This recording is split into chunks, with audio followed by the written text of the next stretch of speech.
तू तो कह रही थी कि वो खुफिया कमरे में मिली है, पर देखो बेहोश करके ले जाया करते थे ना वो, तो कैसे पता लगा?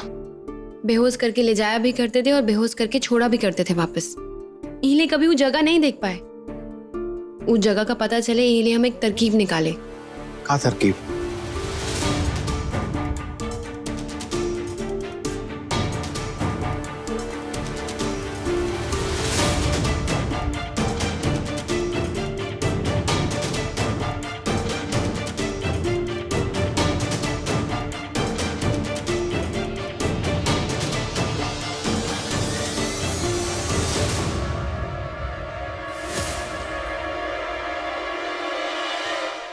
फिर हमको पता चला कि हमको हवेली के कहीं बाहर नहीं, हवेली के अंदर ले जाया जाता था, वो भी खुफिया कमरे के अंदर।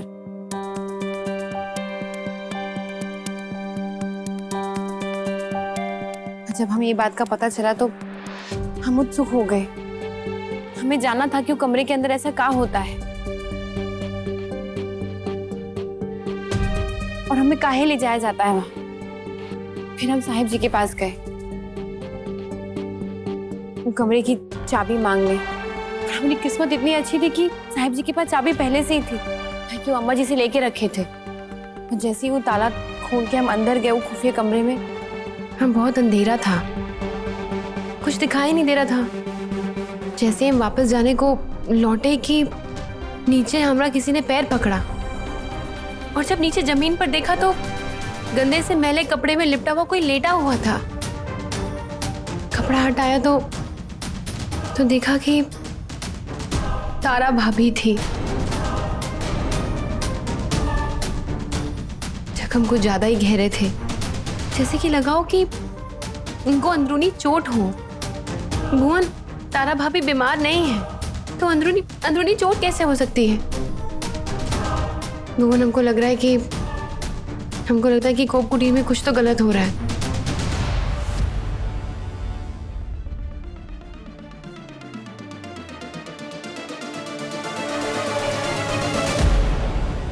हम जो कहे हैं उसका याद रखना।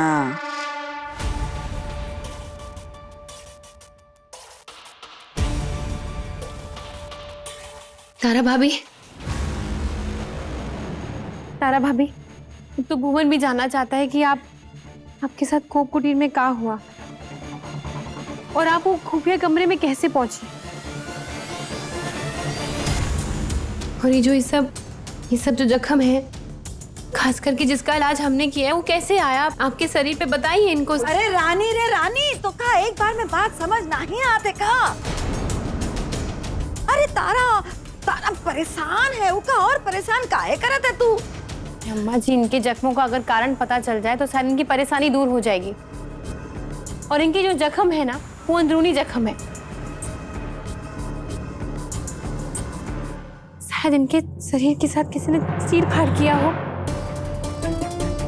तारा भाभी, अब डरिए मत, आप बताइए क्या हुआ है। हम हैं ना आपके साथ, आप डर का रहिए, बताइए। तारा भाभी तो डरी हुई है, तो कुछ नहीं कह रही है। आप ही बता दीजिए ना, काहे कि आप तो जानती होंगी, काहे कि कोप कुटीर तो आप ही संभालती हैं। देख रहे भुवन, देख ले का कैसे उपचार के नाम पे बैद से वकील बन गई। अरे सीख इसे कुछ, अपनी लुगाई से सीख ले हैं? अरे हम काई कटघरे में नाई के खड़ा कर दिया रे। हाय रे, अगर भुवन आपसे ही सवाल करता तो क्या ऐसे जवाब देती हैं आप? भुवन हमसे कब आऊं उल्टा पुल्टा सवाल नहीं करता है। पर अम्मा, सच का सामने आना भी तो जरूरी है ना। कोप कुटीर का सारा काम आप संभालती हैं, तो आप ही को पता होना चाहिए ना कि तारा भाभी के साथ हुआ क्या है। हे माँ हरिता, पहले हम ईरानी की कोतवाली से परेशान थे, उसके बाद वो वीर सिंह के प्रवचन से, और अब तू हैं? इकी थानेदारी के साथ तोहरी वकालत शुरू हो गई रे भुवन। बारे बारे बा बचा ले रे माँ हरिता हमका।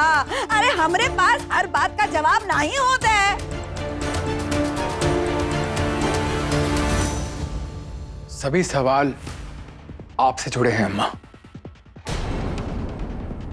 तो इसका जवाब भी आप ही के पास होना चाहिए। देख, हम कोप कुटीर संभालत हैं, पर वहाँ रहते तो नहीं है ना, तो हम कहाँ से जवाब देंगे? हो गई होगी तारा की तबीयत खराब वहाँ पे, कोनो कारण। तबीयत खराब? अच्छा, अगर तबीयत खराब हुई थी तो कोप कुटीर में काहे रखा था तारा भाभी को? बाहर काहे नहीं भेजा? और कैदियों की तरह वो खुफिया कमरे में काहे रखा? और अगर तबीयत खराब थी तो हमको बेहोशी के हालत में यहाँ से काहे ले जाया गया इलाज करने के लिए? हमको बताकर भी तो इलाज हो सकता था ना उनका। बताइए ना, इन सवालों के जवाब दीजिए। बस बस बस, अरे तोहरे लिए सवाल है तो हमरे लिए भी सवाल है। हम कैसे जानेंगे हर सवाल का जवाब? हम पता करेंगे।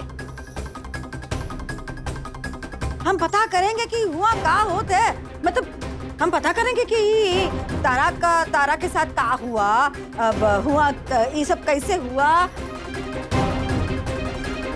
कौन किया, ये सारी बातें हम पता लगाएंगे। और जो ये सब के लिए जिम्मेदार होगा ना, उनका हम सजा भी देंगे। का ऐसे काहे देखा तो हमका? ही देख रहे हैं अम्मा जी, जब इंसान झूठ बोलता है ना,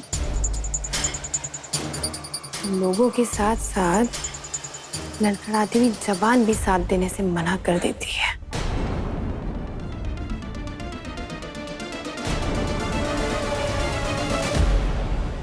रानी सही कह रही थी, वो तो अम्मा जी की झूठी दिलासा थी। हम इस बच्चे को कौन पालेगा?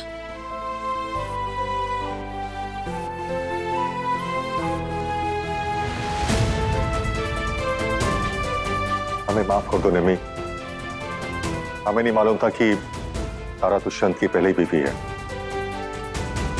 और अब पहली बीवी की होते हुए दूसरी बीवी, ये तो तारा के साथ अन्याय होगा। उसके साथ तो होता, पर हमारे साथ तो हो गया ना। दुष्यंत ने हमें बिन ब्याही माँ बना दिया। हमरे बच्चे का राज्याभिषेक कर दिया धूमधाम से। हम ज्यादा पढ़े लिखे नहीं हैं, पर हम इतना तो जानते हैं, वो पहली पत्नी के होते हुए हमरे साथ शारीरिक संबंध बना सकता है, वो हमें दूसरी पत्नी काहे नहीं बना सकता? हमारे पास तुम्हारे सवालों का कोई जवाब नहीं है। जवाब देना होगा। जिनकी जिम्मेदारी बनती है जवाब देने की, उन्हें जवाब देना होगा। तू चिंता मत करने में, कल पंचायत में तुझे तेरे सारे सवालों के जवाब मिलेंगे। लाडले दुष्यंत की अम्मा जी को तुझे इंसाफ देना होगा। हम तेरे साथ हैं।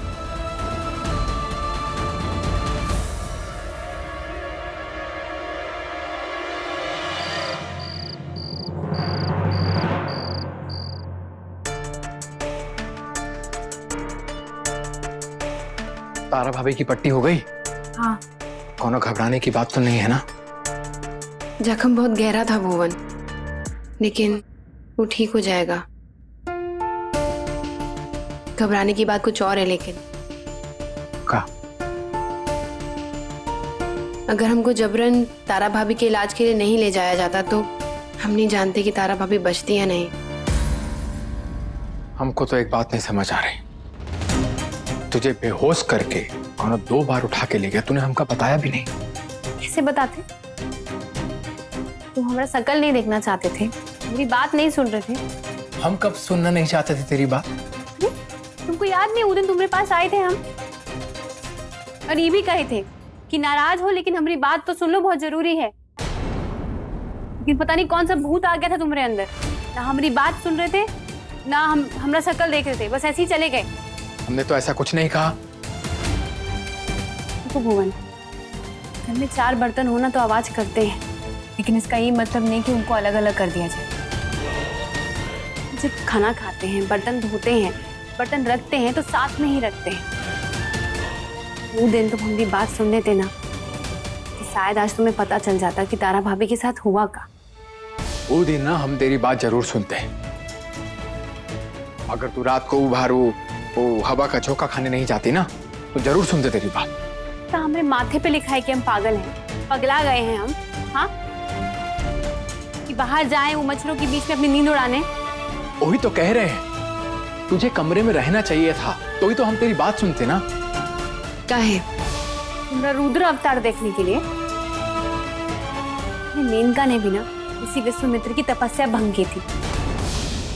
लेकिन तुम्हारा क्रोध कैसे खत्म करें हम, ये नहीं जानते।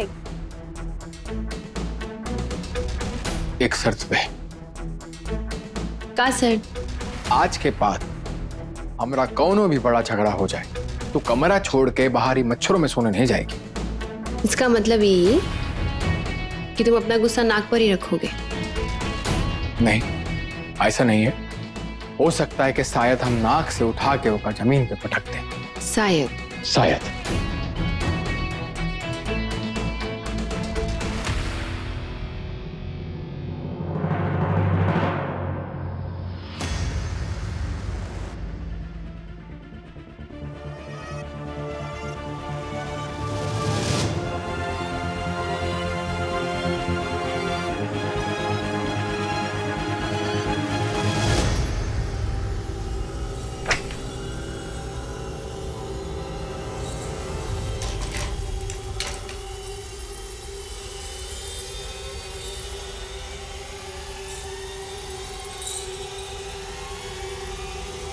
लकड़ी की अलमारी में कपड़ा कौन लगाता है?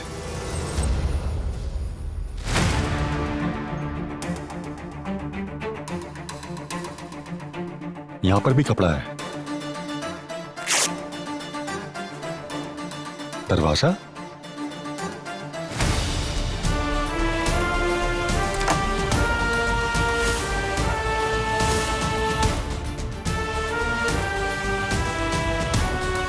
इतना बड़ा ताला?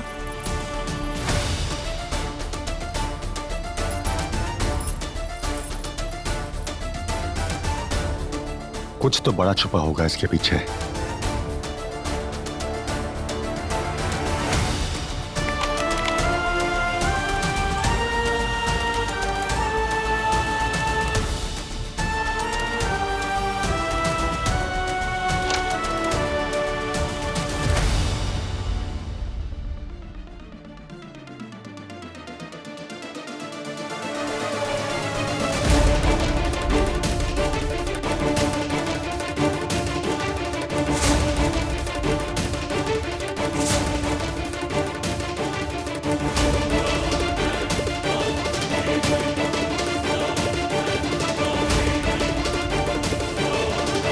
इतना सारा पैसा?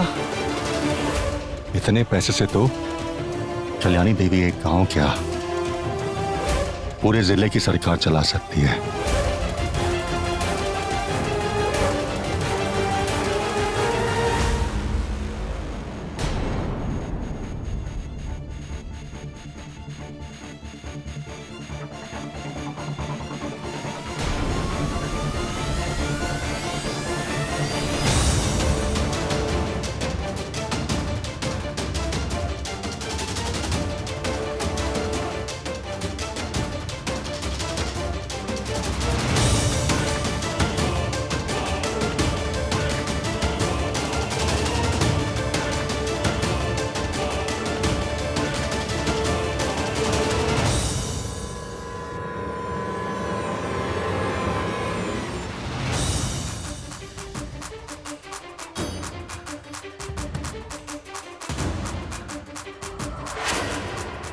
सरकार तो का हम बहुत कुछ चला सकत हैं।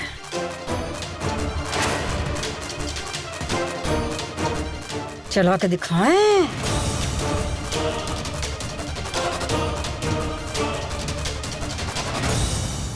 हमरा खजाना तुम देख ही चुके हो, पर ये कैसे भूल गए कि हर खजाने पे एक नागन का पहरा होता है।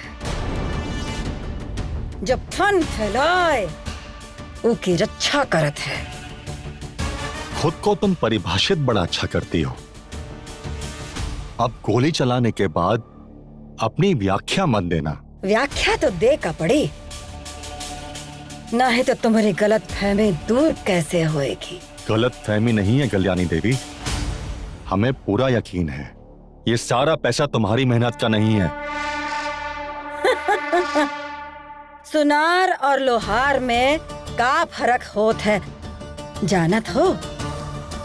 हाँ, लोहार बेचारा दिन भर लोहा पीटत है, तब जाके 2 रोटी कमा पात है मुश्किल से, और सुनार टुक टुक टुक टुक करत है और एक झटके में साल भर की रोटी कमा लेते हैं। तो हम है ये हरोली गांव के सुनार, जी की एक चोट लोहार के 100 चोट के बराबर है, समझे? जो तुम्हारी ये चोटें हैं ना, किसी लोहार या सुनार पर नहीं, गांव वालों की मेहनत पर पड़ रही हैं। सही कहा था तुम, ये गांव वाले बहुत ही मेहनत करत हैं, सच में बहुत ही मेहनत करत हैं, और उनके मेहनत के बदले हम उनका पैसा नहीं अनाज देते हैं। तो भाई तो इतनी सारी पूंजी इकट्ठा कर पाए हैं हम, और ई प्रथा हम चलाए हैं ई हरोली गांव में अपने फायदे के खातिर। किस लिए कल्याणी, किस लिए? इतने सारे पैसे खाकर पेट थोड़ी भरता है, फिर ये सब किस लिए? वर्चस्व के लिए। हमका ना कभाऊ बर्दाश्त नहीं हुआ कौनो और का ऊंचा सर, कौनो और की ऊंची आवाज बर्दाश्त ही नहीं हुआ ससुरा। और तुम हमारी आदत समझ ही नहीं पाए कभाऊ। हम तुम्हारी आदत अच्छी तरह से जानते थे, इसलिए तुम पर अंकुश लगाया हुआ था। अंकुश तुम हम पे नहीं, अपने बच्चन के भविष्य पे लगा रहे थे। हमका मंजूर नहीं था कि हमारे बच्चे टुकड़न पे पले, ना ही मंजूर था हमका। ये खातिर हम तुम्हारी ईमानदारी, तुम्हारे आदर्श, तुम्हारे संस्कार सब का टुकड़ा टुकड़ा कर दिए, और तुमको तुम्हारा भी कर देते, पर जल्दीबाजी में हम बस तुमका दफना पाए। तुम्हारी ईमानदारी के रास्ते पे चलते ना तो बच्चन के लिए ठीक से चड्डी बनियान भी नहीं खरीद पाते हम। देखो इन पैसन को, देखो इसे हम का नहीं खरीद सकते हैं, इसे हम रोटी नहीं भूख ही खरीद लिए हैं वीर सिंह, भूख। और इन पैसन से हम इज्जत नहीं, लोगन का डर खरीद लिए हैं। सूंघो इका, इकी जो खुशबू है ना वो तुम्हारे से बहुत अच्छी है। सूंघ के देखो, सूंघो, अब सूंघो तब समझ में आएगा। अरे सूंघो तो सही।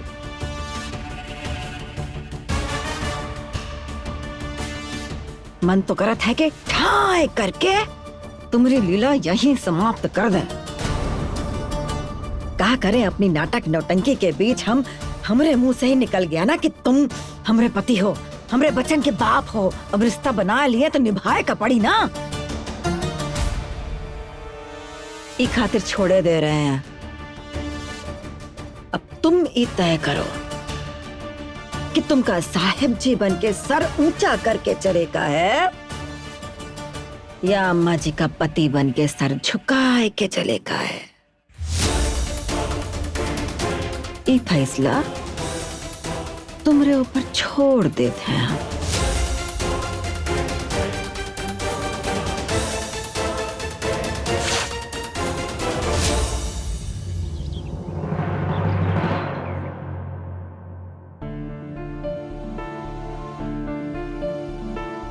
तारा भाभी, तारा भाभी, तारा भाभी, कौन? तारा भाभी, तारा भाभी डरिए मत, हम हैं, आपका मरहम पट्टी करने आए हैं। तारा भाभी अकेली है, यही मौका है सब कुछ पूछने का। तारा भाभी आप लेट जाइए, हम जख्मों पर दवाई लगा देते हैं। लेटिए, आइए लेटिए।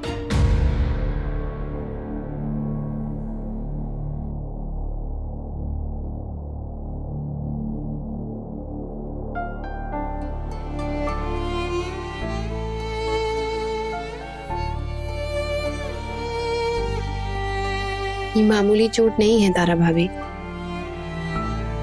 चोट बहुत गहरी है और हमको पूरा यकीन है कि कोप कुटीर में आपके साथ कुछ गलत हुआ है।